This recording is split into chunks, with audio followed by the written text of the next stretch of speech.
मैंने बहुत दुख झेले हैं, मेरे पिताजी ने बहुत दुख झेले हैं।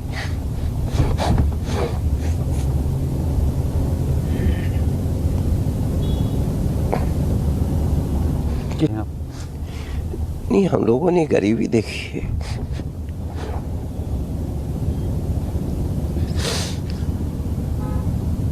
हेलो दोस्तों, आज हम एक सीरियस टॉपिक पे बात करेंगे, गरीबी।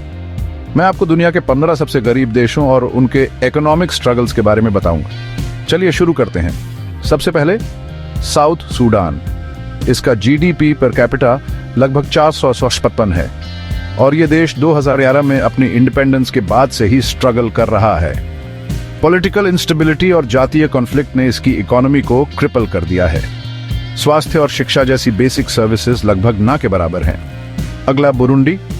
लगभग 863 के जीडीपी पर कैपिटा के साथ इसकी 90% पॉपुलेशन एग्रीकल्चर पर डिपेंड करती है। लगातार सिविल वॉर्स और पॉलिटिकल इंस्टेबिलिटी ने इस पूर्वी अफ्रीकी देश को बहुत बुरे हालात में डाल दिया है। अब चलते हैं सेंट्रल अफ्रीकन रिपब्लिक, जहां जीडीपी पर कैपिटा लगभग 982 है। इतने अबंडेंट मिनरल रिसोर्सेज होने के बावजूद करप्शन और इंटरनल कॉन्फ्लिक्ट्स ने देश को गरीब बनाए रखा है। अब मेडागास्कर। यहाँ टूरिज्म एक गेम चेंजर हो सकता था, लेकिन नेचुरल डिजास्टर्स और पुअर गवर्नेंस ने इसके जीडीपी पर कैपिटा को लगभग 700 तक ही सीमित रखा है। मलावी का जीडीपी पर कैपिटा लगभग 500 है। इसकी इकोनॉमी मेनली एग्रीकल्चर बेस्ड है, लेकिन क्लाइमेट चेंज और अनियमित बारिश ने प्रोडक्शन को बुरी तरह प्रभावित किया है। डेमोक्रेटिक रिपब्लिक ऑफ कांगो के पास बहुत मिनरल वेल्थ है, फिर भी इसका जीडीपी पर कैपिटा सिर्फ लगभग 1100 है।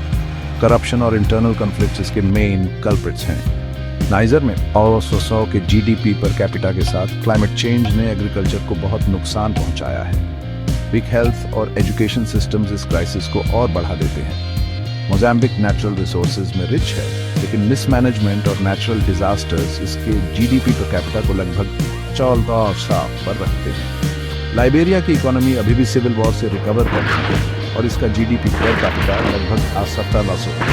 बेरोजगारी और करप्शन यहाँ सिग्निफिकेंट इशू है। चार्ड इंटरनल कॉन्फ्लिक्ट्स और क्लाइमेट चेंज से जूझ रहा है और इसका जीडीपी पर कैपिटा लगभग 1800 है। यहाँ हेल्थ और एजुकेशन सर्विसेज बहुत ही पुअर है। गिनी बिसाओ 1500 के जीडीपी पर कैपिटा के साथ करप्शन और गरीबी से भरा हुआ है। यमन का जीडीपी पर कैपिटा लगभग 200 है। सिविल वॉर ने इसकी इकोनॉमी को तबाह कर दिया है। हैती का जीडीपी पर कैपिटा 1900 है, जो नेचुरल डिजास्टर्स और पॉलिटिकल इंस्टेबिलिटी से प्रभावित है। इथियोपिया तेजी से ग्रोथ के बावजूद लगभग 200 के जीडीपी पर कैपिटा के साथ हाई पॉवर्टी रेट से जूझ रहा है। अफगानिस्तान इस लिस्ट में सबसे आखिर में है, जिसका जीडीपी पर कैपिटा 2000 है। तालिबान राज के कारण फॉरेन इन्वेस्टमेंट और डेवलपमेंट एफर्ट्स रुक गए। निष्कर्षतः पॉलिटिकल इंस्टेबिलिटी, युद्ध, नेचुरल डिजास्टर्स, पुअर एजुकेशन और करप्शन इन देशों में गरीबी के मुख्य कारण हैं। हालांकि इंटरनेशनल एफर्ट्स हो रहे हैं, लेकिन प्रोग्रेस के लिए लॉन्ग टर्म डेवलपमेंट और स्टेबल गवर्नेंस बहुत जरूरी है। देखने के लिए धन्यवाद। ज्यादा इंसाइटफुल कंटेंट के लिए लाइक, शेयर और सब्सक्राइब करना ना भूलें। अगली बार मिलते हैं।